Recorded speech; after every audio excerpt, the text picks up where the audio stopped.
আমি দুই রকমভাবেই পালং শাকটাকে রান্না করে থাকি, একটি আলু বেগুন দিয়ে আর একটি হচ্ছে ডাল দিয়ে।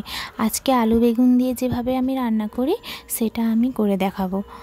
তো প্রথমে আলু আর বেগুনগুলোকে লম্বা লম্বা করে কেটে নিয়েছিলাম, আর আজকে যেহেতু কচু ছিল আমার কাছে তাই আলু বেগুনের সঙ্গে কচুও দিয়ে দিয়েছিলাম।